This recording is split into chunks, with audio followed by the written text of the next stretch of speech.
부모 팔아먹고 잘 처먹고 잘 사는 년. 고을 사람들은 꽃순을 그렇게 욕했습니다. 꽃순은 오늘도 해에 웃으며 고개를 숙였지요. 하지만 사람들 앞에서 웃던 꽃순은 밤이 되면 아무도 없는 우물가에 숨어 목 놓아 울었습니다.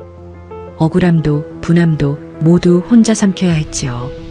그러던 어느 날 밤, 깊고 어두운 우물 아래서 기괴한 목소리가 불쑥 들려옵니다. 꽃순은 놀라 뒤로 나자빠지고 그곳에는 뿔 달린 늙은 도깨비가 서 있었지요. 도깨비는 꽃순의 모든 사정을 알고 있었습니다. 꽃순은 그때는 몰랐습니다. 그날 밤의 만남이 운명을 송두리째 뒤흔들게 될 줄은 말입니다.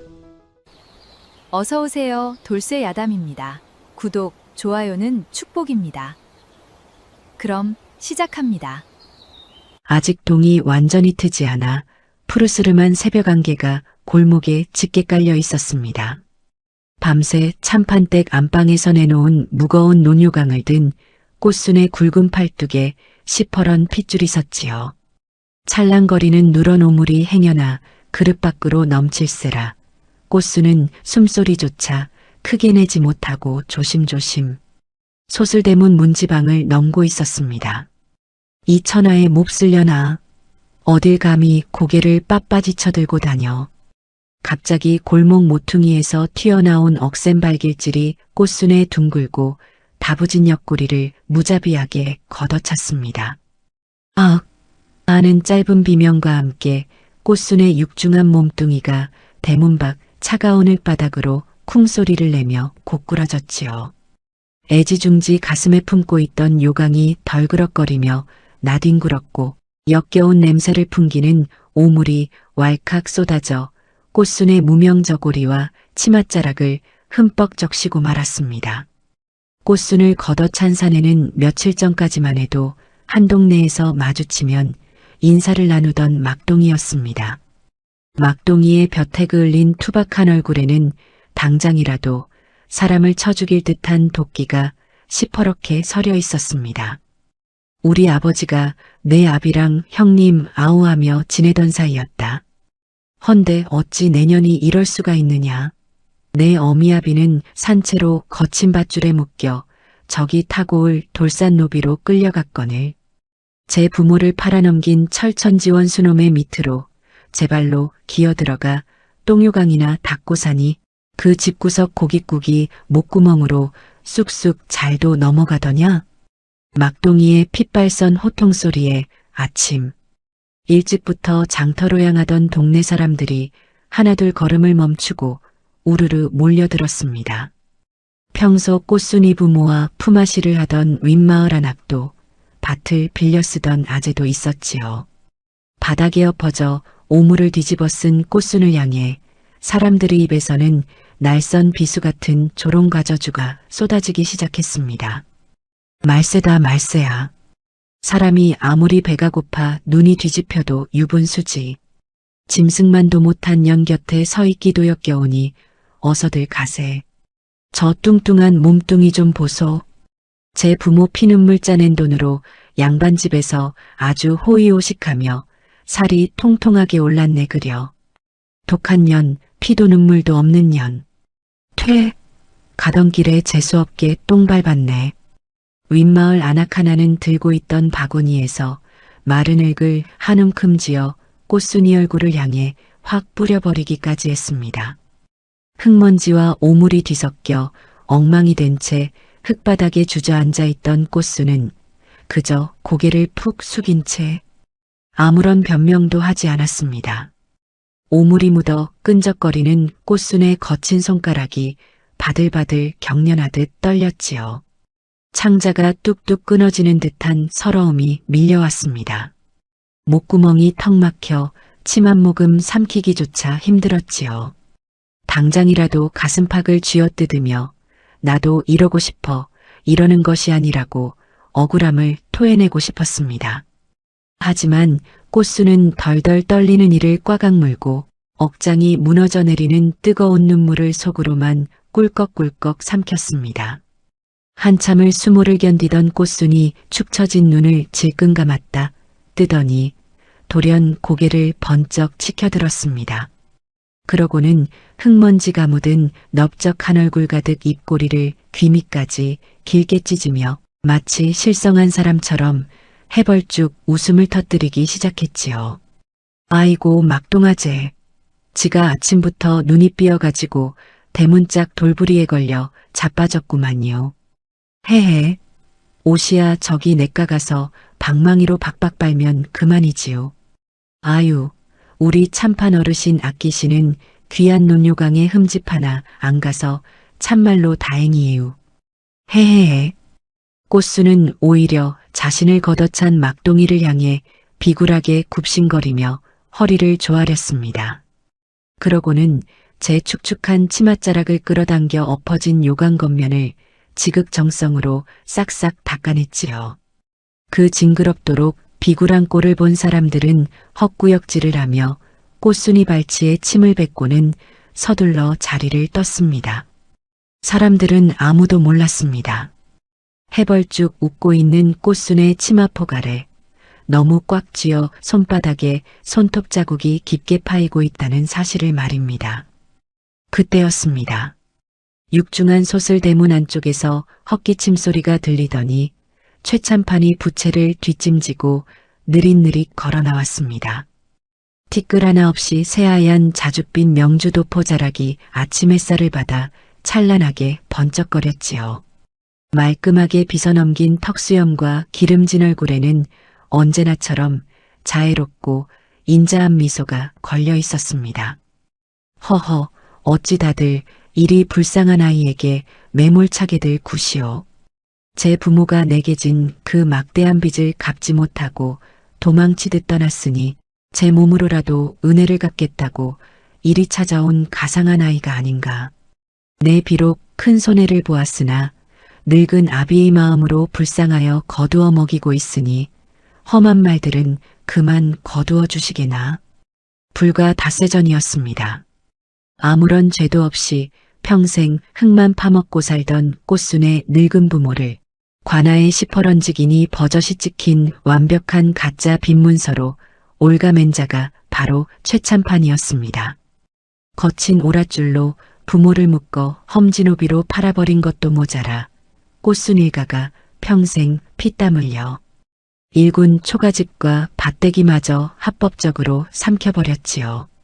최참판은 바닥에 엎드려 오물을 뒤집어 쓴 꽃순을 뱀같은 실눈으로 길게 내려다보며 화려한 부채를 펼쳐 제 코를 슬쩍 가렸습니다. 에잉, 지독한 냄새가 진동을 하는구나. 동네 똥개가 짖는다고 대꾸할 것 없다. 어서 저기 뒷간 우물로 가서 몸을 씻고 부엌에 들어가 남은 돼지고기 비계나 한 점 주워 먹거라. 아이고, 대감마님, 하늘 같은 은혜, 지가. 이 두툼한 혓바닥으로 대문앞 마당흙을 싹 다 하차서라도 평생 갚겠구만요. 감사합니다요. 꽃수는 딱딱한 흙바닥에 제 이마를 쿵쿵 소리 가나도록 찌으며 연신 조아렸습니다. 최참판이 비릿하고 만족스러운 미소를 지은 채 뒤돌아 안 채로 완전히 사라지자 꽃순이 입가에 매달려 있던 실없는 웃음도 싹 사라졌습니다. 까막눈만 아니었어도 기억 니은 글자 한 줄만 제대로 읽을 줄 알았어도 아버지가 찍지도 않은 엉터리 지장이 찍힌 그 문서가 가짜라는 걸 관아마당에 엎드려 목숨 걸고 따져묻기라도 했을 텐데 평생 난 놓고 기억자도 모르며 살았던 일자무식 꽃순이 당장 할 수 있는 일은 단 하나뿐이었습니다. 철저히 미친년처럼 돈과 고기 반찬에 환장한 짐승처럼 바닥을 기며 저 참판의 안방 가장 깊숙한 곳까지 파고드는 것. 참판 의서재 어딘가에 숨겨져 있을 문서를 운 좋게 훔쳐낸다 한들 글을 읽을 줄 모르니 아무짝에도 쓸모가 없었습니다. 그러니 그 악독한 늙은이의 얄미운 입에서 내가 문서를 가짜로 꾸몄다는 그 자백을 단 한마디의 결정적인 실언을 기어코 끌어내어 고을 사람들 앞에 까발리고야 말겠다는 도끼가 꽃순의 몸 안에서 활활 타오르고 있었습니다. 그날 깊은 밤 마당 한 구석 찬바람이 들이치는 헛간에서 꽃순이 슬그머니 볏짚 더미를 헤치고 몸을 일으켰습니다. 하루 종일 무수리처럼 쉴 새 없이 마루걸레질을 하고 아궁이 장작을 패느라 손발이 퉁퉁 부르트고 뼈마디가 욱신거렸지요. 꽃순은 안채에서 코 고는 소리가 들리는 것을 확인하고는 발소리를 죽인 채 어둡고 적막한 빛들로 향했습니다. 장독대 옆 이끼 가잔뜩 낀 낡은 우물가에 다다른 꽃순. 그녀는 차가운 우물난간의 거친 돌을 열 손가락이 으스러져라 부여잡고서야 난내내 가슴에 첩첩이 눌러두었던 답답한 숨을 간신히 토해냈습니다. 어무이 아버지 거기서 밥은 한술 뜨셨는가요? 늙고 병든 몸으로 험한 돌산에서 매나 맞고 계신 건 아닌가요? 쪼매만 지둘려유. 지가 다 제자리로 돌려놓을 텐게. 행여나 늙은 집사의 귀에 들어갈까 소리조차 크게 내지 못하고 짐승처럼 꺽꺽거리며 가슴을 쥐어뜯었습니다. 뜨거운 눈물이 볼을 타고 줄줄 흘러내려 차가운 우물바닥. 저 깊은 곳으로 뚝뚝 떨어져 내리던 바로 그 순간이었습니다. 아이고, 귀청 떨어지겠네. 밤마다 누가 이리 청승맞게 울어제껴. 시퍼렇게 깊고 어두운 우물 저 밑바닥에서 걸걸하고 앙칼진 늙은 사내의 목소리가 불쑥 튀어나왔습니다. 꽃순은 순간 심장이 발밑으로 쿵 떨어지는 듯 했습니다. 너무 놀라 헉숨을 들이마시며 두 손으로 제 입을 틀어막고는 그대로 엉덩방아를 찌으며 뒤로 주춤주춤 물러섰지요. 그때 낡아 빠져 금방이라도 끊어질 듯한 우물의 두레박줄이 제멋대로 덜컹 미친 듯이 요동치기 시작했지요. 바람 한 점 없는 고요한 밤인데도 우물 안에서 스산하고 축축하는 냄새가 소용돌이치며 위로 확 솟구쳐 올랐습니다. 이윽고 우물 돌랑가니로 쑥 불쑥 솟아오른 것은 사람이라기엔 기괴하고 짐승이라기엔 어설픈 해괴망측한 형상이었습니다. 시퍼런 초록 피부를 가진 사내였지요. 꽃순의 어깨춤에도 미치지 못할 만큼 키는 자그마한데 배는 된장 담그는 오래된 항아리처럼 볼록 튀어나와 있었습니다. 덥수룩한 짙은 쑥빛 머리칼 사이로는 뭉툭한 뿔두개가 삐죽 솟아 있었지요. 게다가 초록빛 피부는 오래 묵은 이끼처럼 거칠었고 어두운 밤인데도 두 눈만은 황금빛으로 번뜩거렸습니다. 물에 푹 젖어 군데군데해진 낡은 베옷을 덜렁 걸치고 집신조차 신지 않은 맨발을 한 꼴이 영락없는 떠돌이 거렁뱅이였습니다. 오래전 이 참판댁 우물바닥에 갇혀 사람들의 기억에서 잊혀졌던 소리도깨비 청승이었습니다. 아유짜, 100년 전에도 억울하게 매맞던 하인놈. 곡소리에 홀려서 이석을 집 구석에 기어들어왔다가 독한 양반놈이 써붙인 부적에서가 우물바닥에 갇혔건만. 또 그 지독한 짠맛이네. 무슨 년의 눈물이 이리 독하담. 우물턱에 다리를 꼬고 털썩 주저앉은 청승은 두꺼비 등짝처럼 두껍고 울퉁불퉁한 손가락으로 제 뾰족한 귓구멍을 푹푹 후비적거렸습니다.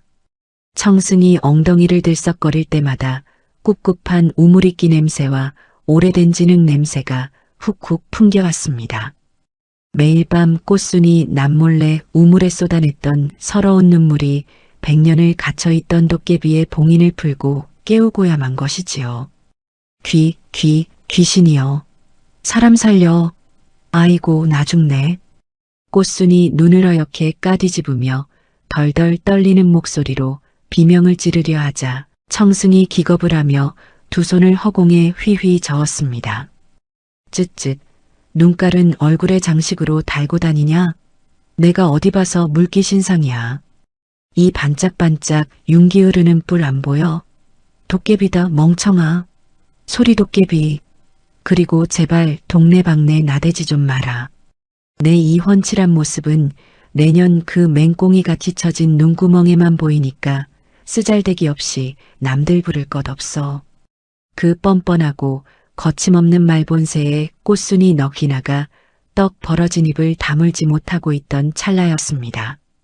저 멀리 안채로 통하는 중문 쪽에서 자박, 자박 무거운 발소리가 들려왔습니다.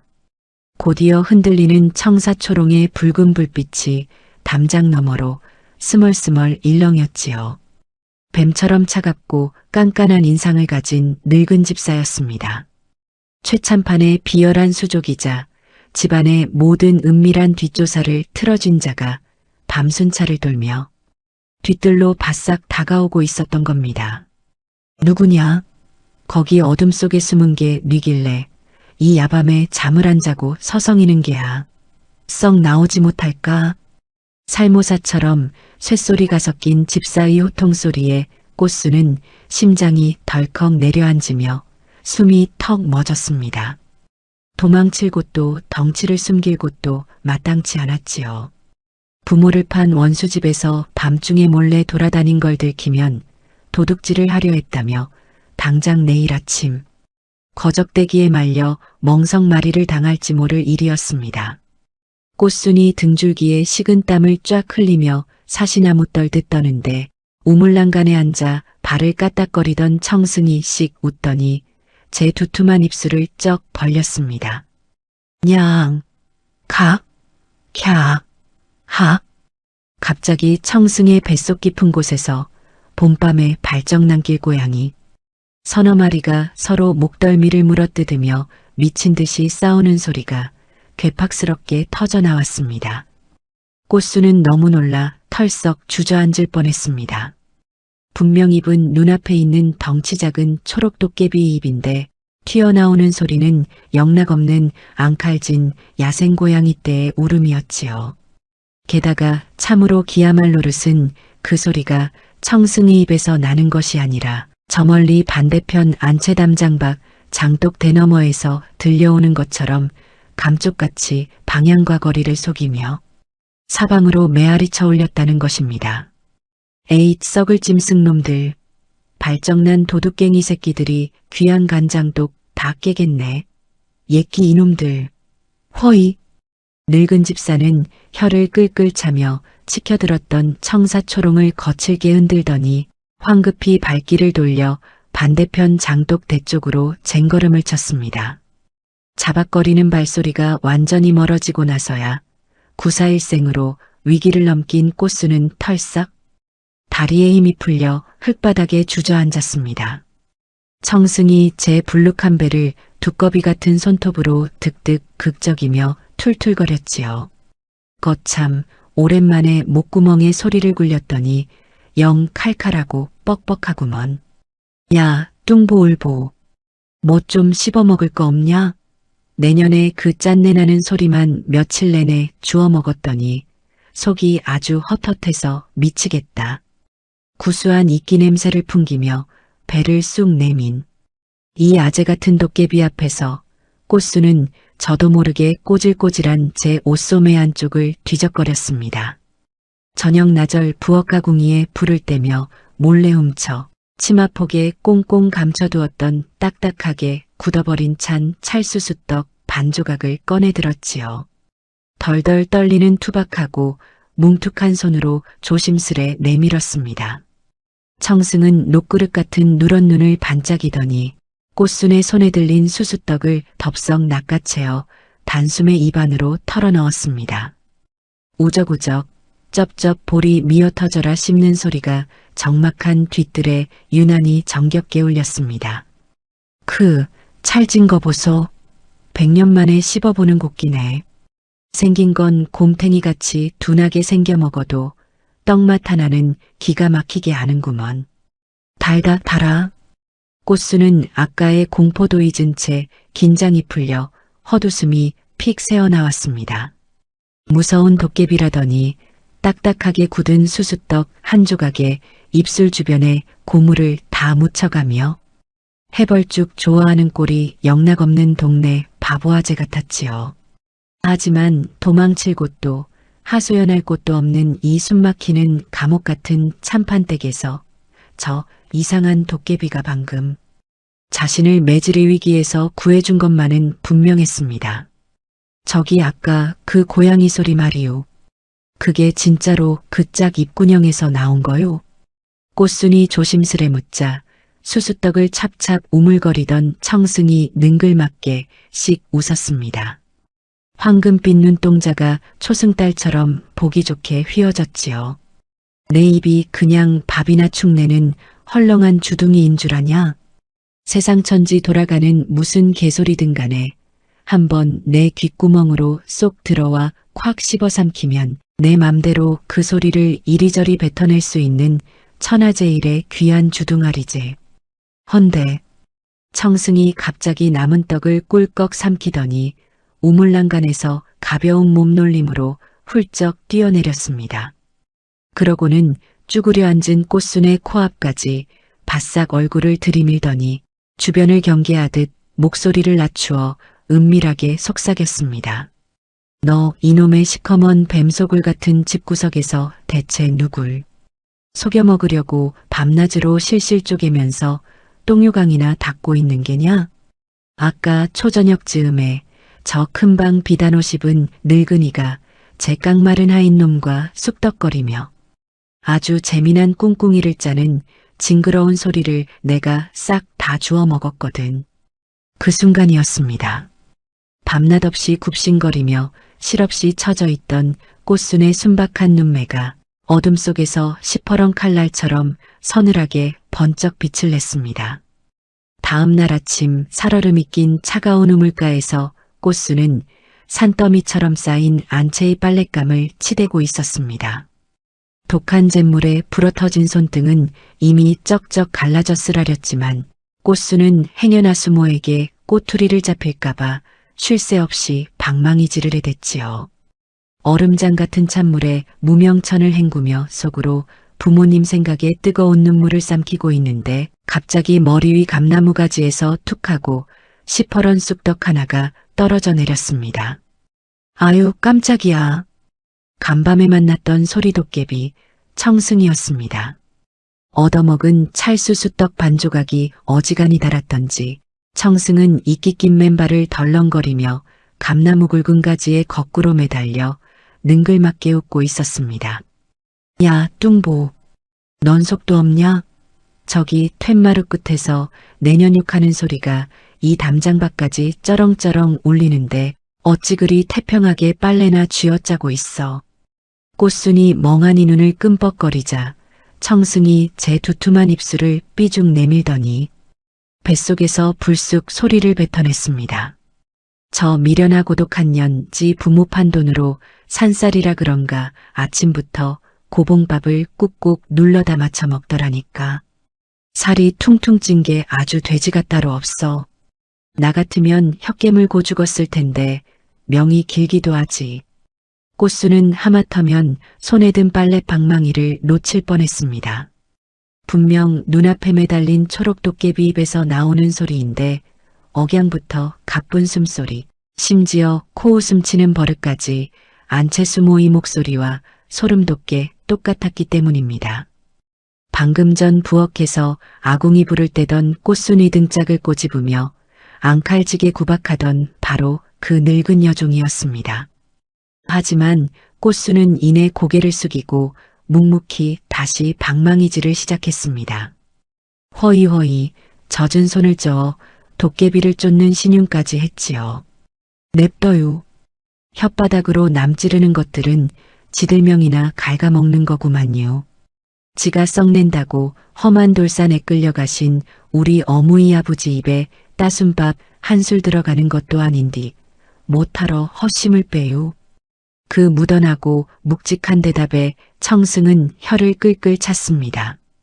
100년 전 우물에 갇히기 전 그가 보아온 인간들은 남이 말 한마디에 핏대를 세우고 서로 멱살을 잡기 일쑤였습니다. 헌데 이 풍만한 덩치의 여인은 도끼를 품고 있으면서도 참으로 이상한 곳에서 바위처럼 꿈쩍도 하지 않았지요. 그날부터 청승은 꽃순이 꽁무니를 졸졸 따라다니기 시작했습니다. 처음에는 그저 달달한 수수떡 찌끄러기나 얻어먹을 심산이었지만 점차 이 미련할 만큼 우직한 여인의 곁을 맴도는 것이 심심치 않았던 겁니다. 청승의 얄궂은 능력이 꽃순의 고단한 종살이에 은근한 숨통을 틔워준 것은 덤이었습니다. 가마솥에 불을 떼다 깜빡 졸아 매서운 수모 의회초리에 맞을 뻔한 찰나 청승이 부엌가궁이 뒤에서 아이고 형님, 마님께서 급히 찾으셔요 하고 밖에서 부르는 하녀의 다급한 목소리를 기막히게 흉내내어 수모의 발길을 돌리게 만들었습니다. 넓은 마당을 쓸다 허리가 끊어질 듯 아플 때면 어디선가 맑은 산새 소리나 시원한 계곡물 흐르는 소리를 입으로 불어주어 꽃순의 맺힌 땀을 식혀주기도 했지요. 꽃순이 눈에는 남들에게 보이지 않는 도깨비에 그 능청스러운 장난질이 지옥 같은 원수집에서 유일하게 사람 숨을 쉬게 해주는 동아줄 같았습니다. 그리고 사흘째 되던 날 밤 헛간문을 닫고 들어온 꽃순 앞에 청승이 불룩한 배를 내밀며 나타났습니다. 이번에는 장난기 싹 빠진 진득한 황금빛 눈이 번뜩거렸습니다. 야, 귀청 열고 똑바로 들어라. 내년이 그토록 기다리던 소리다. 청승이 숨을 깊게 들이마시더니 묵직하고 나지막한 목소리를 토해냈습니다. 집사, 문단속은 철저히 하였느냐? 그 미련한 뚱보년이 아무리 까막눈이라 해도 혹여 눈치를 챌까 염려되는구나. 그 가짜 빈문서 원본은 서재 안쪽 12폭 화조도 병풍 뒤에 있는 붉은 오칠함에 넣어두었다. 관아직인까지 위조한 내 필적이 고스란히 남아있으니 도지사 순시가 끝날 때까지 절대 아무도 들여다보지 못하게 하라. 최참판의 목소리였습니다. 그 뱀처럼 차갑고 오만한 억량, 이따금씩 섞이는 헛기침 소리까지 완벽하게 똑같았지요. 뒤이어 늙은 집사가 굽신거리며 예, 대감마님, 쥐새끼 한 마리 얼씬 못하게 맞겠사옵니다. 하고 대답하는 간신배 같은 소리까지 선명하게 흘러나왔습니다. 꽃순의 심장이 쿵쾅거리며 뛰기 시작했습니다. 눈앞이 번쩍 트이는 것 같았지요. 그를 몰라 서재에 수백 권의 책 과장부가 있어도 어느 것이 진짜인지 찾을 방도가 없었는데 저 도깨비가 정확한 위치를 입에 물고 온 것입니다.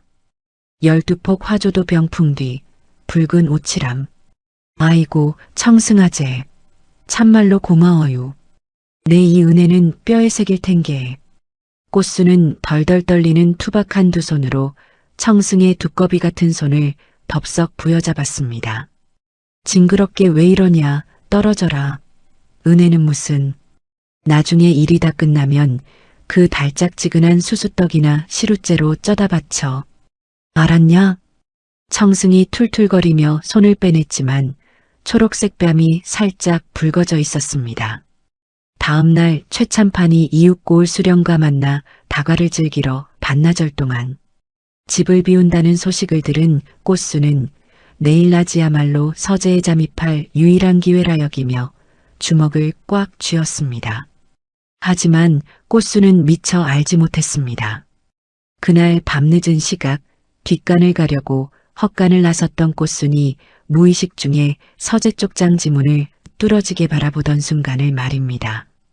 순찰을 돌던 늙은 집사는 어둠 속에서 그 모습을 놓치지 않았습니다. 집사의 뱀처럼 가늘고 날카로운 눈매가 좁혀졌습니다. 대체 저 뚱보년이 왜 밤낮으로 대감마님 서재 근처를 힐끔거리는 겐가. 미련한 척 굽신거리지만 어딘가 미심쩍어. 내일은 전연의 일거수일투족을 바싹 감시해야겠구나.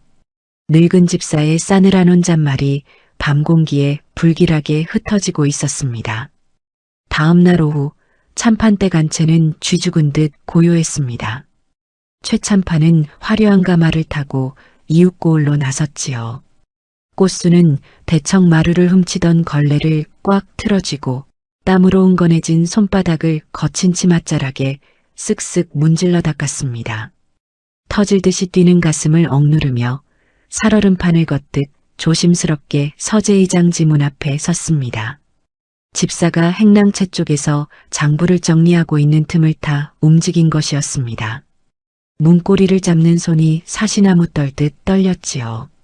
드르륵 소리를 최대한 죽여 문을 열자 서늘하고 짙은 묵향이 훅 끼쳐왔습니다. 바닥에는 발이 푹푹 꺼질 만큼 두꺼운 명주요가 깔려 있었고 사방벽에는 빽빽하게 책이 꽂혀 있었습니다. 평생 흙바닥에서 구르며 소똥 냄새만 맡고 살았던 꽃순에게 이 고상하고 차가운 서재는 금방이라도 숨통을 조여올 것 같은 무서운 짐승의 뱃속 같았습니다. 하지만 꽃순은 두려움에 떨 틈이 없었지요. 문을 꼭 닫은 그녀의 두 눈이 방 안을 샅샅이 훔쳤습니다. 화조도 병풍, 새와꽃이 그려진 병풍, 방 안쪽 가장 깊숙한 곳, 참판이 앉는 호랑이 가죽방석 뒤편에 거대한 12폭 병풍이 처져 있는 것이 보였습니다. 꽃수는 숨을 흡 들이마시고 몸을 날쌔게 움직여 병풍 뒤로 돌아갔지요. 어두침침한 구석, 작은 호두나무 탁자 위에 검붉은 빛이 도는 오칠한 암 하나가 육중한 롯새자물쇠를 딴 채 놓여 있었습니다. 찾았다. 꽃수는 억장이 무너지는 눈물을 꾹 참으며 아랫입술을 깨물었습니다. 저 붉은 나무통 안에 억울하게 돌산 노비로 끌려간 부모님이 목숨줄이 들어 있었습니다. 자신을 인간 쓰레기 취급하며 침을 뱉던 이웃들이 오해를 풀고 저 뱀 같은 참판에 숨통을 쨘 유일한 진실이 저 안에 잠들어 있었지요. 그를 몰라도 겉모양은 외워둘 수 있었습니다. 하미 크기, 노쇠 자물쇠에 새겨진 박쥐 문양, 그리고 모서리에 긁힌 작은 자국까지 꽃수는 두 눈에 핏발이 서도록 똑똑히 새겨 넣었습니다. 그때였습니다. 기익. 서재 바깥 마루를 밟는 둔탁한 발소리가 들려왔습니다. 역시 내 예감이 맞았군. 신발이 없는 걸 보니 쥐새끼가 이 안에 든 게 분명해. 늙은 집사의 쇳소리 나는 목소리가 장지문 바로 밖에서 들려왔습니다. 꽃순을 계속 감시하던 집사가 기어이 덜미를 잡으러 온 것입니다. 꽃순의 심장이 그 자리에서 멎어버리는 듯 했습니다. 피가 차갑게 식으며 온몸이 털이 곤두섰지요. 병풍 뒤는 막다른 벽이었습니다. 쥐구멍 하나 없는 방 안이었습니다. 손잡이를 잡고 거칠게 문을 열려는 집사의 거친 숨소리가 창호지 한 장을 사이에 두고 생생하게 들려왔습니다. 끝이구나. 여기서 잡히면 끝장이다. 우리 어무이 아버지도 영영 못 뵙겠구나. 꽃순이 절망감에 두 눈을 질끈 감고 주먹을 꽉 쥐던 찰나 서재 창문 밖 커다란 소나무 가지 위에 매달려 있던 도깨비 청승이 배를 불룩하게 부풀리며 숨을 크게 들이마시는 것이 보였습니다. 청승의 황금빛 눈이 번뜩이더니 그의 두툼한 입에서 벼락 같은 소리가 터져 나왔습니다. 쨍그랑, 와장창, 쿵, 콰당탕. 꽃순이 있는 서재가 아니라 마당을 가로지른 정반대편 안채대청 마루 쪽이었습니다. 최참판이 목숨보다 아끼는 수천 양짜리 청자 항아리가 산산조각이 나고 무거운 참나무 탁자가 박살나서 와르르 무너져 내리는 소리가 고막이 찢어질 듯 울려 퍼졌습니다. 방금 전까지 서재문 꼬리를 잡고 있던 늙은 집사는 아이고 맙소사, 대감마님의 청자가 하고 기함을 토하며 헐레벌떡 대청마루 쪽으로 달려갔습니다. 집사의 발소리가 멀어지는 틈을 타 꽃수는 다리에 쥐가 날 정도로 힘을 주어 서재 밖으로 튀어나왔습니다. 마루를 발소리 없이 질주하여 헛간 쪽으로 향했지요. 그러나 혼비백산하여 대청마루로 뛰어들어가려던 집사가 무심코 고개를 돌렸을 때 서재 옆문을 빠져나가 헛간 뒤로 잽싸게 숨어드는 꽃순의 짙은 다홍치마 끝자락을 찰나의 순간 목격하고 말았습니다. 장작더미 뒤에 숨은 꽃순은 흙바닥에 주저앉아 거친 숨을 몰아쉬었습니다. 등줄기로 식은 땀이 비오듯 쏟아졌습니다. 담장 위에서 청승이 내려다보며 씩 웃고 있었지요. 청승의 기막힌 재주가 위기를 넘기게 해준 것입니다. 하지만 안도의 숨을 내쉬는 것도 잠시였습니다. 쾅! 하고 소슬대문이 거칠게 열리는 소리가 났습니다. 이웃고을 수령과 다가를 즐기고 있어야 할 최참판이 예상치 못하게 들이닥친 것입니다. 이웃 수령이 급체로 쓰러지는 바람에 약조가 틀어져 화가 머리끝까지 난 채로 가마를 돌려 일찍 돌아온 것이었지요. 책 하필 오늘 채할 게 뭐람. 대청마루에 박살난 항아리가 없다는 것을 확인하고 분노에 차 있던 늙은 집사가 참판에게 쪼르르 달려가 고에 다쳤습니다. 대감마님, 방금 전 대청마루에서 무언가 깨지는 요란한 소리가 나서 가보았으나 아무것도 없었사옵니다. 헌데 제가 달려가는 그 틈을 타 미련한 뚱보년이 대감마님이 서재에서 몰래 빠져나가는 것을 제가 이 두 눈으로 똑똑히 보았사옵니다. 순식간에 들이닥친 건장한 아인 두 명이 헛간 뒤에 숨어있던 꽃순 이 양팔을 억세게 꺾어쥐었습니다. 아이고 나요. 지는 그냥 마당을 쓴 죄밖에 없어요. 꽃순이 흙바닥에 무릎이 긁히며 발버둥을 쳤지만 하인들의 억센 소나기를 벗어날 수는 없었지요. 꽃순은 짐짝처럼 끌려가 넓은 안채마당 한가운데에 팽개쳐졌습니다. 섬돌 위에 우뚝 선 최참판의 눈빛은 독사처럼 매서웠습니다. 약조가 틀어진 데다 종년이 감히 제 서재를 엿보았다는 사실에 분노가 극에 달해 있었지요. 참판이 계단을 쿵쿵 내려와 꽉 쥔 부채 끝으로 꽃순의 뺨을 향해 매섭게 후려쳤습니다. 짝! 살이 터질 듯한 소리가 마당에 울려 퍼졌습니다. 고개가 휙 돌아간 꽃순의 뽀얀 뺨 위로 순식간에 시뻘건 멍이 부어올랐습니다. 뺨이 찢어질 듯한 쓰라림에 꽃순은 아랫입술을 꽉 깨물었습니다. 입안이 터져 비릿한 쇳내를 삼키면서도 꽃순은 소리 한 번 내지 않고 악착같이 버텼습니다. 내 인연, 내 은혜를 원수로 갚으려 들다니 내년이 감히 내 서재를 엿보았느냐? 바른대로 고하지 못할까? 서늘한 뱀 같은 참판이 그림자가 엎드린 꽃순의 정수리 위로 무겁게 드리워졌습니다. 사방은 하인들로 막혀 있었고 빠져나갈 구멍조차 보이지 않는 벼랑 끝이었습니다. 매섭게 베려진 옥빛이 부채 끝에 후려맞은 꽃순의 왼쪽 뺨이 순식간에 시뻘겋게 부어올랐습니다. 뺨이 찢어지는 듯한 자결감이 덮쳐왔지만 꽃순은 흙바닥에 납작 엎드린 채 이마를 땅에 박고 바들바들 떨 뿐이었습니다. 신음조차 내지 않으려 아랫입술을 꽉 깨물었습니다. 넓은 마당을 빙 둘러싼 하인들의 싸늘한 시선 한가운데서 최참판의 서늘한 목소리가 꽃순의 정수리로 무겁게 내리꽂혔습니다. 내 인연, 천한 종년이 감히 주인의 서재 문턱을 넘어 엿보아 필시 방 안에 있는 귀한 벼루나 폐물 따위를 훔쳐 달아나려 한 게지. 어디 전연이 품을 당장 샅샅이 뒤져보아라. 참판의 호령이 떨어지기 가무섭게 늙은 집사가 다가왔습니다. 집사는 거센 손길로 꽃순의 낡은 저고리섭과 치맞춤을 사정없이 뒤지기 시작했습니다. 꽃순은 속으로 바짝 식은 땀을 삼켰습니다. 훔친 물건이 나올 리야 없겠지만 만약 병풍 뒤에 붉은 오칠함에 대해 캐묻기라도 한다면 어찌 둘러대야 할지 눈앞이 캄캄했지요. 그때였습니다. 집사의 거친 소나기가 꽃순의 속치마 허리춤을 확 잡아채는 순간 겹겹이 동여맨 무명천사의 깊숙한 곳에 숨겨져 있던 작은 물건 하나가 툭 하고 흙바닥으로 떨어졌습니다. 반질반질하게 손때가 묻고 모서리가 달아빠진 아주 낡은 나무 얼레빗이었습니다. 그 빛을 본 순간 잔뜩 움츠러들어 숨죽이고 있던 꽃순의 두 눈이 튀어나올 듯 커졌습니다. 아, 안 돼요. 그것만은, 제발 그것만은. 꽃순이 다급하게 두 손을 뻗어 빛을 주우려 했습니다.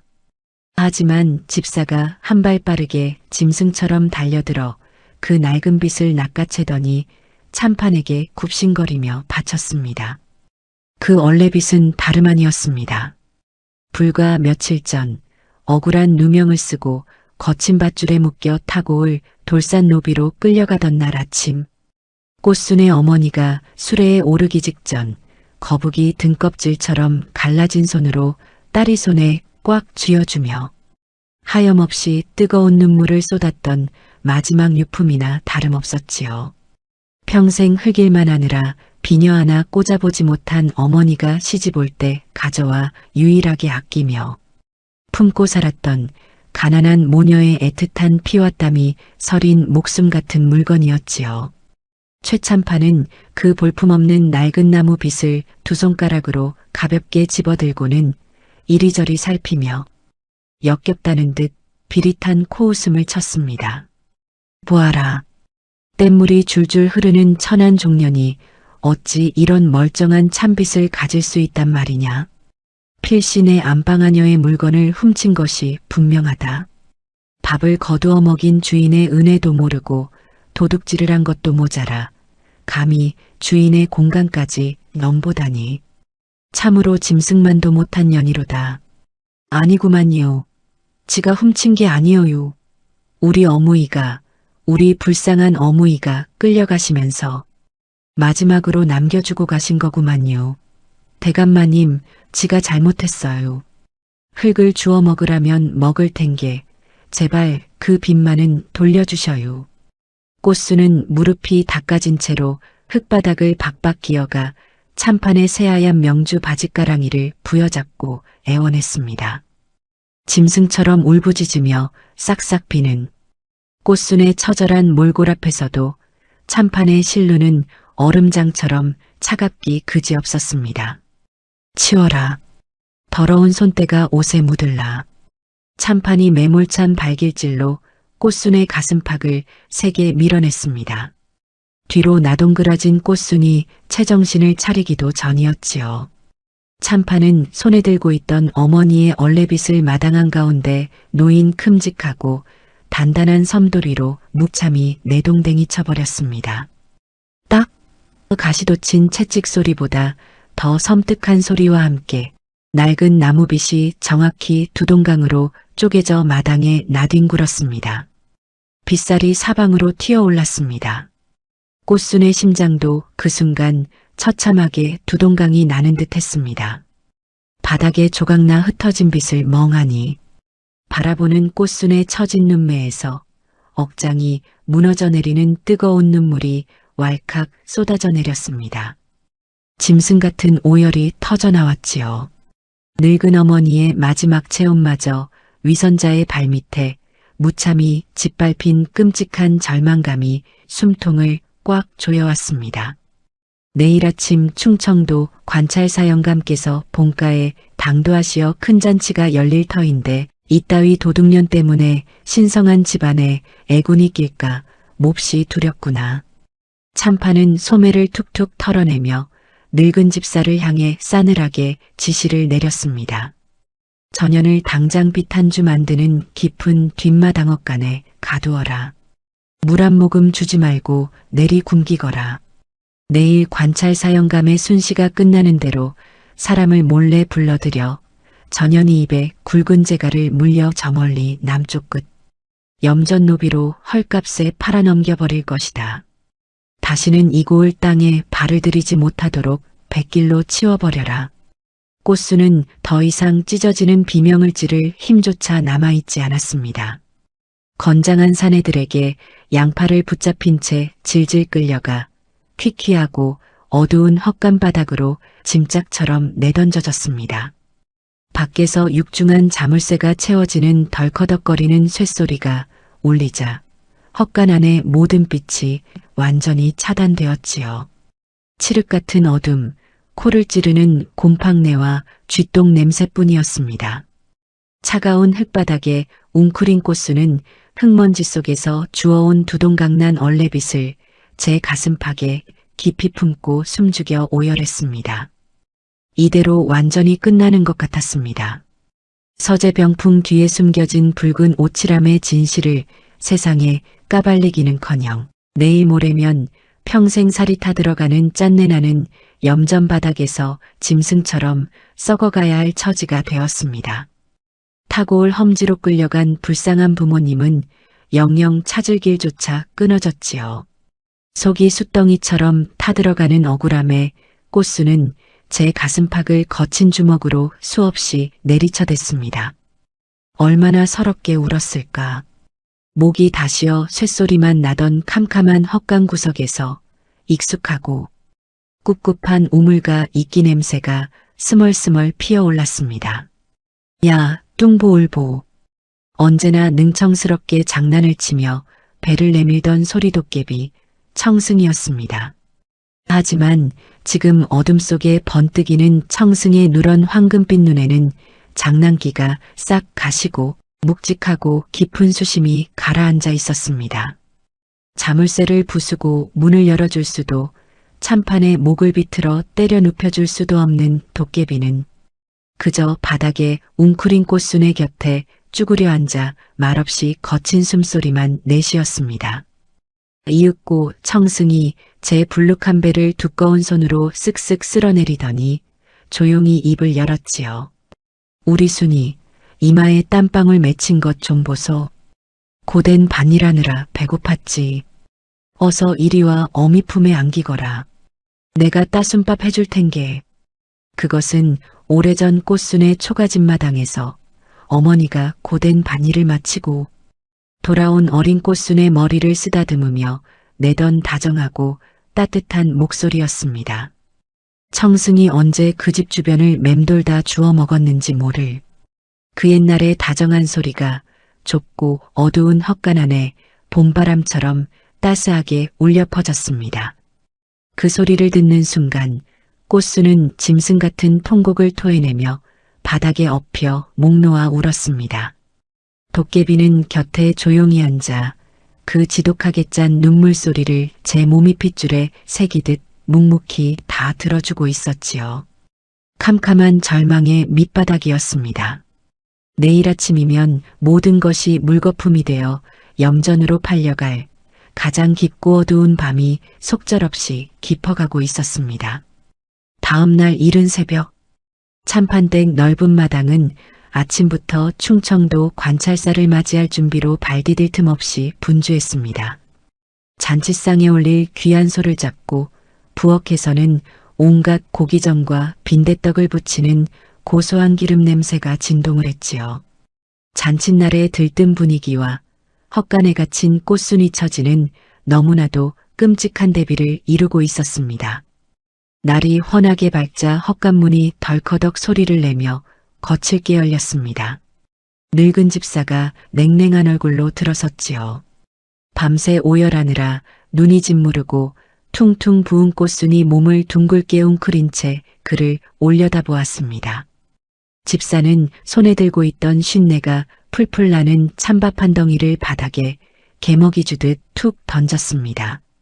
대감마님께서는 널 당장 굶겨서 염전으로 팔아넘기라 하셨으나 오늘 워낙 큰 잔치가 열려 부엌에 일손이 부족하니 내 특별히 넓은 아량으로 자비를 베푸는 것이다.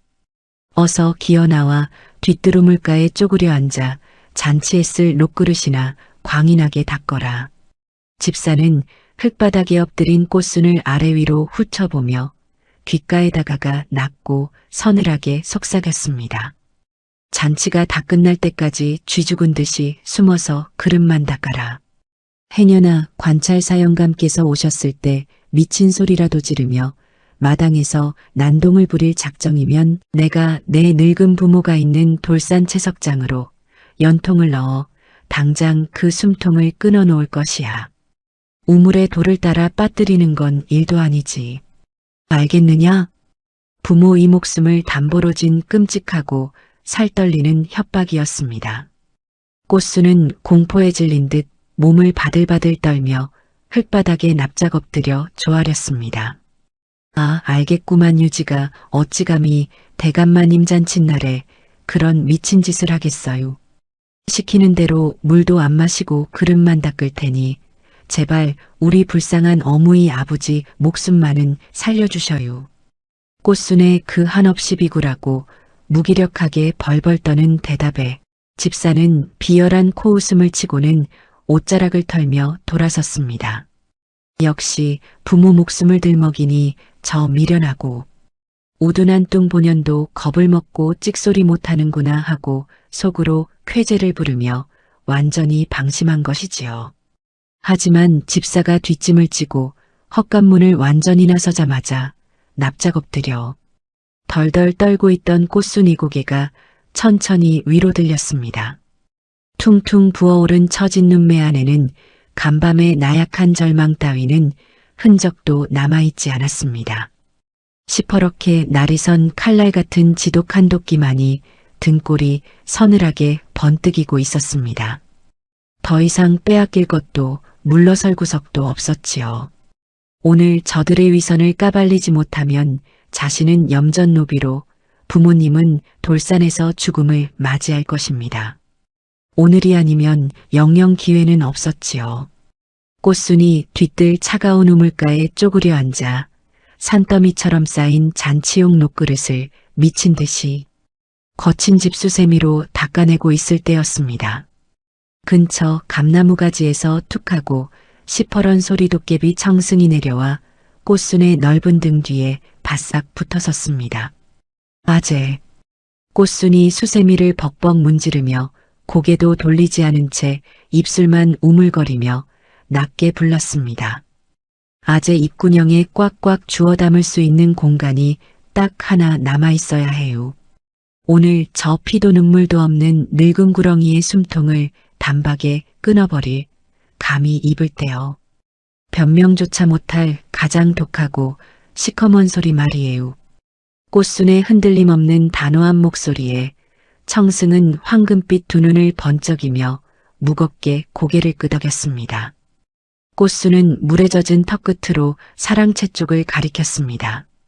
충청도 관찰사를 영접하기 직전 최참판과 늙은 집사가 마지막으로 옴매무새를 가다듬으며 둘만의 은밀한 계획을 점검할 유일한 찰나의 시간이었습니다.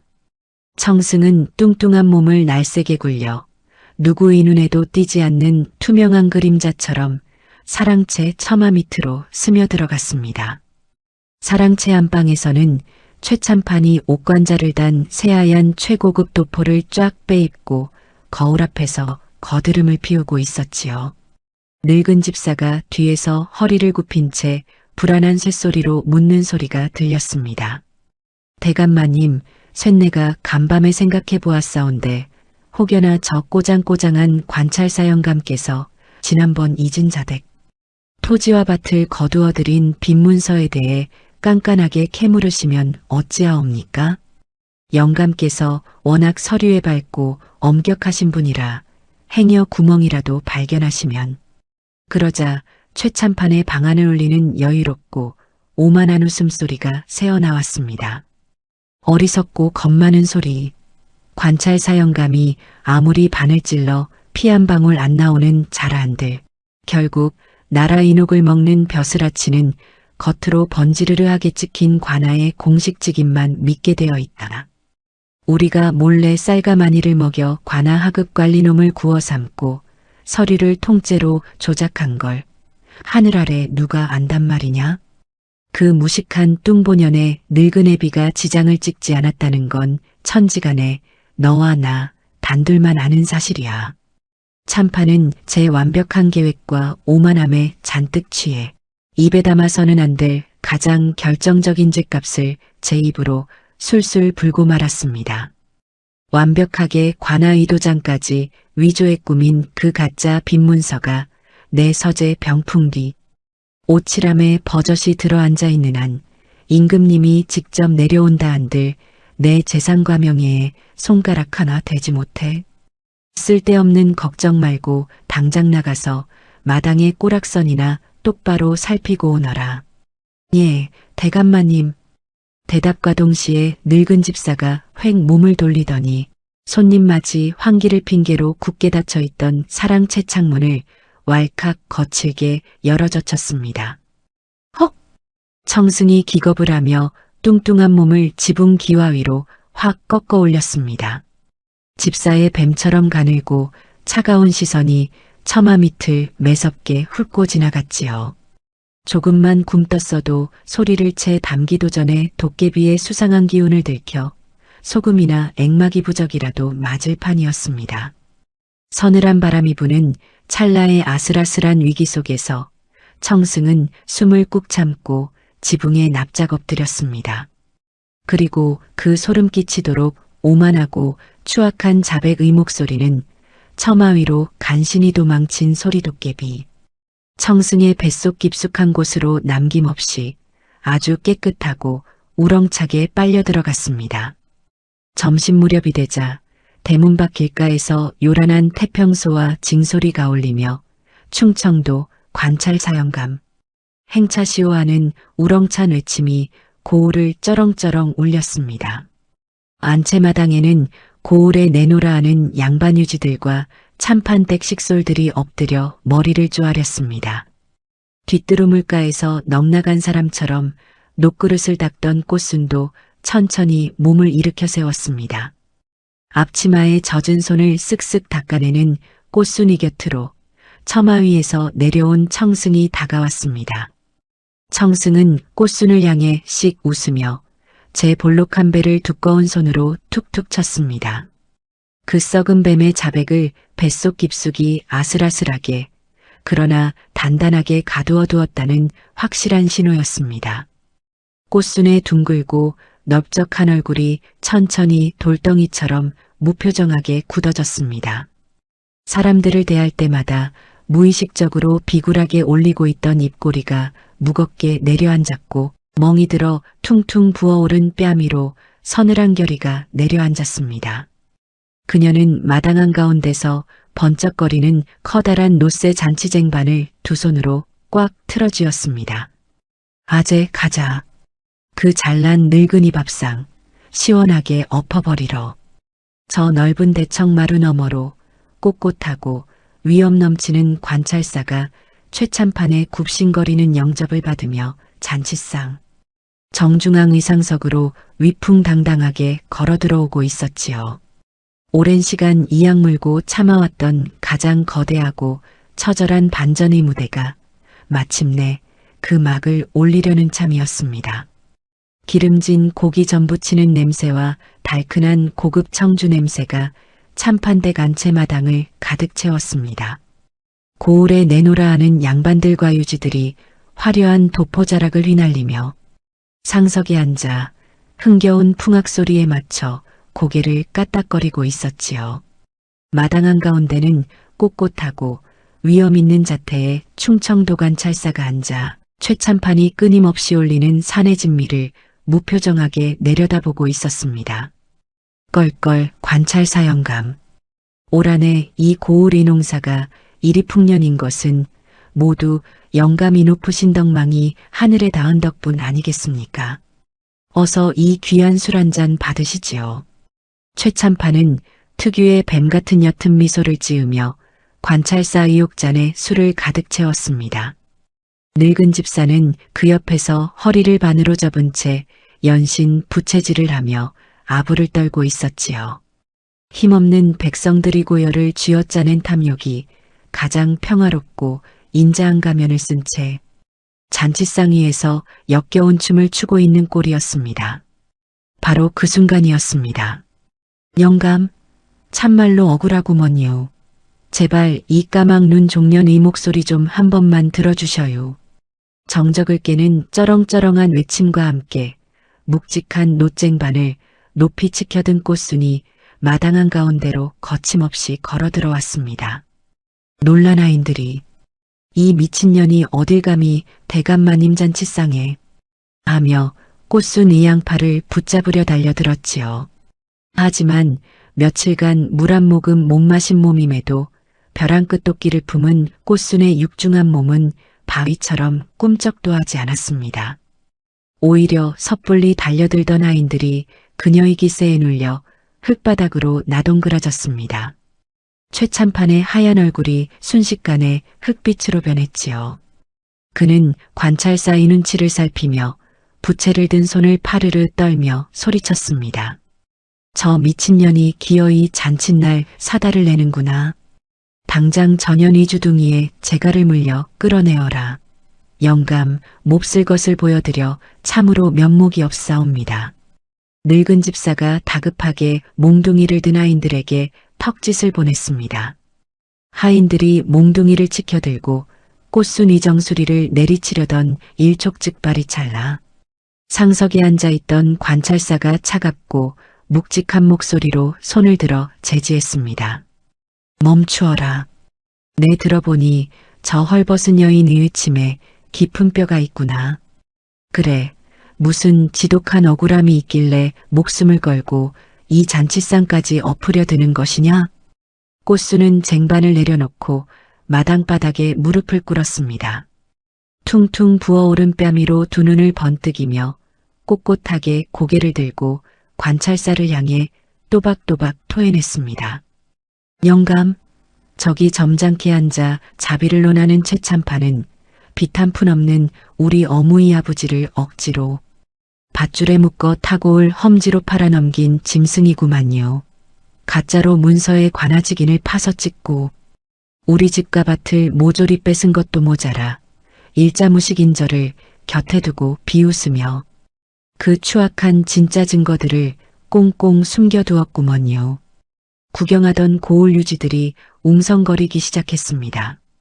최참판이 헛기침을 하며 비릿한 웃음을 지어 보이고는 품에서 문서를 꺼내들었습니다. 영감, 보십시오. 여기 관아의 붉은 직인이 선명하게 찍힌 빈문서 원본이 있습니다. 이 아이 위아비가 빚을 지고 직접 붉은 인주를 묻혀 지장을 찍은 것이지요. 법대로 정당하게 처리한 일을 두고 저 무식하고 배은망덕한 년이 앙심을 품고 난동을 부리는 것이옵니다. 관찰사가 문서를 건네받아 날카로운 눈으로 훑어보더니 고개를 끄덕였습니다. 문서에 결함이 없구나. 내가 아무리 억울하다 한들 일이 공적인 관아의직이니 명백히 증명하고 있지 않느냐. 최참판이 입가에 승리를 확신하는 오만한 미소가 번졌습니다. 늙은 집사 역시 안도의 한숨을 내쉬며 꿇어앉은 꽃순을 향해 비열한 코웃음을 보냈지요. 그때였습니다. 꽃순이 등 뒤 감나무에서 소리 없이 기척도 없이 뛰어내린 도깨비 청승이 꽃순이 어깨를 툭 쳤습니다. 청승의 녹그릇 같은 황금빛 두 눈이 무섭게 번뜩이더니 그는 제 불룩한 배를 산더미처럼 부풀리고는 하늘을 향해 입을 쩍 벌렸습니다. 바람 한 점 불지 않는 맑고 고요한 대낮이었습니다. 날씨는 조금도 변하지 않았건만 갑자기 사람들이 고막을 찢을 듯한 거대한 천둥 같은 소리가 마당 위사 방벽을 치고 울려 퍼지기 시작했습니다. 상위의 옥잔 속에 담긴 맑은 술이 그 엄청난 소리의 진동에 파르르 떨리며 밖으로 흘러넘쳤지요. 어디서 들려오는지 알 수 없는 하늘 전체가 쩌렁쩌렁하게 울리는 거대한 목소리였습니다. 어리석고 겁많은 소리, 관찰사 영감이 아무리 바늘 찔러 피 한 방울 안 나오는 자라한들, 결국 나라 인옥을 먹는 벼슬아치는 겉으로 번지르르하게 찍힌 관아의 공식직인만 믿게 되어 있다. 우리가 몰래 쌀과 마니를 먹여 관아 하급 관리놈을 구워 삶고 서리를 통째로 조작한 걸 하늘 아래 누가 안단 말이냐? 마당의 모든 사람들이 숨을 들이마신 채 돌처럼 굳어버렸습니다. 그것은 의심할 여지 없는 최참판의 교활한 목소리였습니다. 그 특유의 오만한 억량, 방금 전까지 관찰사 앞에서 내던 뱀 같은 웃음소리까지 허공에서 그대로 재현되어 만천하위기 구멍으로 쏟아져 내리고 있었지요. 최참판은 들고 있던 옥비치 부채를 바닥에 떨어뜨렸습니다. 늙은 집사는 사시나무 떨듯 무릎을 꿇고 주저앉았지요. 하늘을 뒤덮은 참판의 거대한 자백이 잔인하게 이어졌습니다. 그 무식한 뚱보년의 늙은 애비가 지장을 찍지 않았다는 건 천지간에 너와 나 단둘만 아는 사실이야. 완벽하게 관아의 도장까지 위조해 꾸민 그 가짜 빈문서가 내 서재에 버젓이 들어앉아 있는 한 임금님이 직접 내려온다 한들 내 재산에 손가락 하나 대지 못해. 소리가 멎자 마당은 바늘 하나 떨어지는 소리가 들릴 만큼 소름 끼치는 정적에 휩싸였습니다. 이게 무슨 요사스러운 소리냐? 귀신의 장난이다. 믿으시면 아니되옵니다, 영감. 최참판이 사색이 되어 발악하듯 울부짖었습니다. 하지만 꽃수는 벌떡 자리에서 일어났습니다.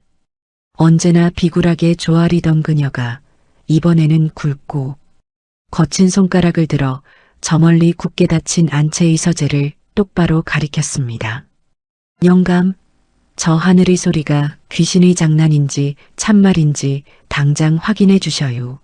저 악독한 늙은이의 안방서재, 그 안쪽 호랑이 방석 뒤에 쳐진 12폭 화조도 병풍 뒤를 보셔요. 거기에 피 묻은 가짜 도장과 뇌물장부가 든 붉은 오치람이 떡하니 숨겨져 있구만요.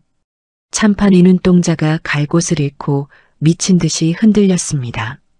관찰사의 눈은 이미 싸늘한 칼날이 되어 참판을 꿰뚫고 있었습니다. 당장 저 여인이 가리킨 서재를 뒤져 그 붉은 암을 끌어내라. 관찰사의 호령에 건장한 나장들이 쏜살같이 서재로 들이닥쳤습니다. 잠시 후 꽃순이 목숨을 걸고 확인했던 그 육중한 붉은 오치람이 마당으로 질질 끌려나와 섬돌 아래 쿵 소리를 내며 던져졌습니다. 나장이 쇠망치를 높이 들어 굳게 채워진 박쥐 문양 자물쇠를 무자비하게 내리쳤습니다. 깡! 깡! 쇠가 부서지는 파열음과 함께 자물쇠가 바닥으로 툭 떨어져 나갔습니다. 관찰사가 직접 자리에서 일어나 그 붉은 암 밑뚜껑을 천천히 위로 열어젖히는 순간 최참판은 다리에 힘이 풀려 털썩 흙바닥에 주저앉고 말았습니다. 열린 붉은 암 속에서는 그야말로 구역질나는 탐욕의 증거들이 산더미처럼 쏟아져 나왔습니다. 관찰사가 차가운 얼굴로 함 속에서 물건들을 하나씩 꺼내 마당바닥에 내동댕이 쳤습니다. 꽃순이 아버지가 지장을 찍지 않은 깨끗한 진짜 빈문서원본, 진짜 관인과 교묘하게 다르게 깎아 만든 나무 위조도장, 그리고 고을의 힘없는 양민들의 땅을 어떤 식으로 속여 뺏었는지, 관아이 관리에게 언제 쌀과 마니를 먹였는지가 낱낱이 기록된 비밀 뇌물장부까지. 이것은 제가 꾸민 일이 아니옵니다. 저 늙은 집사놈이 몰래 저희 인장을 훔쳐다 제멋대로 한 짓이옵니다. 바닥에 엎드린 최참판이 침을 튀기며 제 수족이었던 늙은 집사를 가리켰습니다. 그러자 겁에 질린 집사가 핏대를 세우며 참판이 바짓가랑이를 물어뜯을 듯 달려들었지요. 아니옵니다, 영감. 저는 그저 까라면 깐 죄밖에 없사옵니다.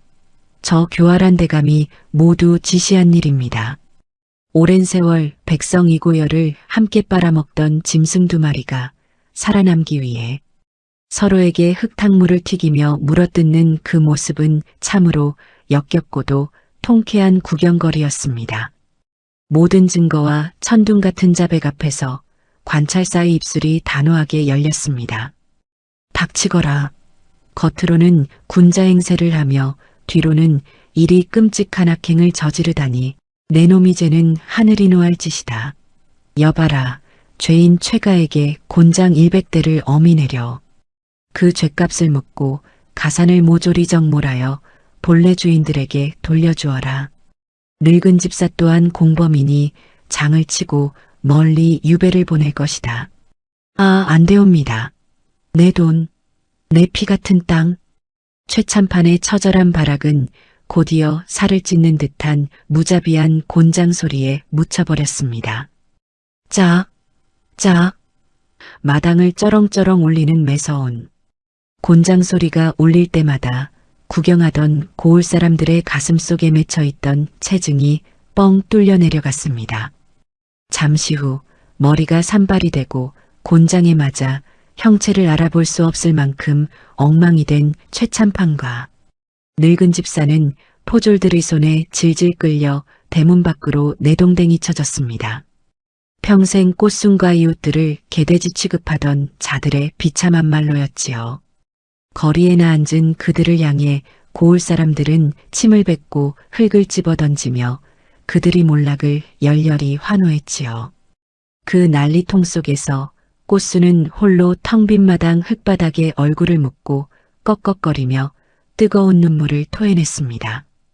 억울함과 서러움이 마침내 깨끗하게 씻겨 내려가는 뼈저리게 속 시원하고도 후련한 울음이었습니다. 사흘 뒤 마을 어귀에서 끼익끼익하는 낡은 수레바퀴 소리가 들려왔습니다. 관찰사의 빠른 조치로 험지돌산에서 구출된 사람들이 돌아온 것입니다. 수레 위에는 뼛속까지 말라 비틀어지고 얼굴이 반쪽이 된 꽃순의 늙은 부모님이 서로를 부둥켜 안고 타고 있었지요. 어무이, 아버지. 꽃순은 신발도 신지 않은 맨발로 흙먼지를 일으키며 미친 듯이 달려나갔습니다. 수레를 붙잡고 오열하는 꽃순이 품으로 부모님이 왈칵 무너져 내렸습니다. 꽃순은 품속에 소중히 간직해 두었던 두동강난 낡은 얼레비 조각을 꺼내 어머니의 손에 꼭 쥐어주었지요. 어머니는 쪼개진 빗을 가슴에 품고 하염없이 눈물만 흘렸습니다. 아버지는 딸의 퉁퉁 부은 뺨을 거친 손으로 쓰다듬으며 장하다. 장하다 내 새끼 고생 많았다는 말만 수없이 되풀이했지요. 그 세 식구가 부둥켜 안고 오는 짠한 모습에 모여든 동네 사람들의 눈시울도 붉게 달아올랐습니다.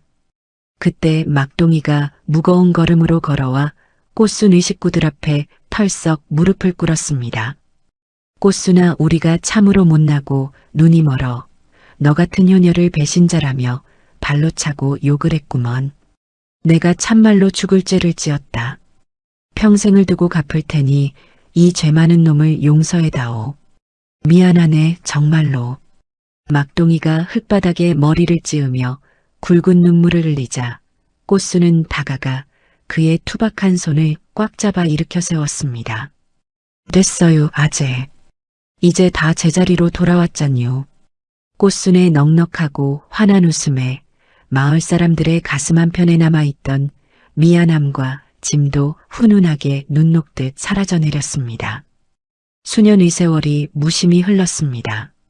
탐욕이 온상이었던 최참판의 커다란 기와집은 이제 꽃순이 운영하는 고을에서 가장 맛좋고 정넘치는 국밥집이 되었지요.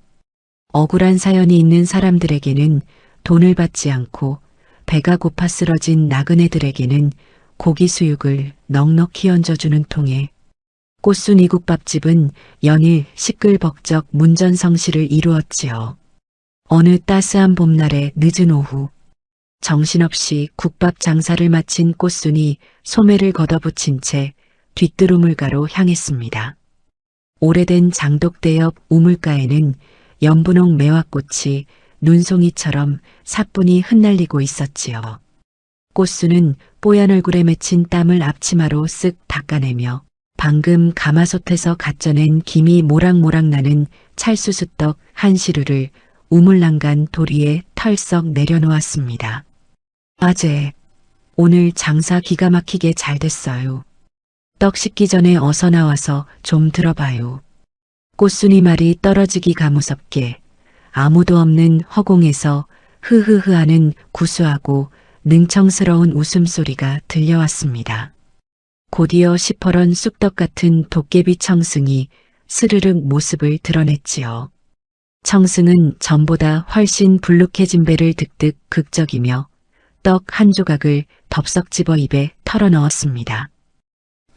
야, 역시 내년 찰수수떡 손맛이 조선팔도 최고다. 100년 동안 이놈의 우물바닥에서 굶어 죽을 뻔한 보람이 다 있네. 아이고, 천천히 좀 자셔요.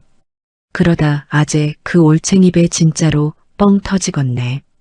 아재 덕분에 우리 어무이 아버지 저리 호강하며 편히 사시니 내 죽을 때까지 이놈의 수수떡은 시루째로 매일 대드릴 텐게. 꽃순의 타박에 청승은 수수떡 고무를 입술 주변에 잔뜩 묻힌 채 능글맞게 씩 웃었습니다. 그러고는 갑자기 떡 씹던 입을 쩍 벌려 꽃순이 부모님이 저녁상 머리에 둘러앉아 고단한 하루를 털어내며 서로를 다독이던 그 정겨운 웃음소리와 꽃순이 머리를 쓰다듬으며 도란도란 나누던 다정한 옛 목소리를 우물가의 메아리처럼 들려주었지요. 매화향기가 코끝을 간지럽히는 고즈넉한 뜰 안, 다부진 뚱보꽃순의 넉넉한 웃음소리와 떡 씹는 도깨비 청승의 걸걸한 농담이 어우러져 따뜻하게 울려 퍼졌습니다. 지독하게 춥고 시렸던 절망의 겨울이 지나고 그들의 마당에는 이제 영원히 지지 않을 눈부시고 포근한 봄이 내려앉아 있었습니다. 오늘 이야기는 여기까지입니다. 사람이 가치는 겉으로 보이는 모습이 아니라 그 속의 깊은 옹이까지 보아야 알 수 있는 법이지요. 이야기가 마음속에 따뜻한 온기 한 점 남겼기를 바랍니다. 고맙습니다.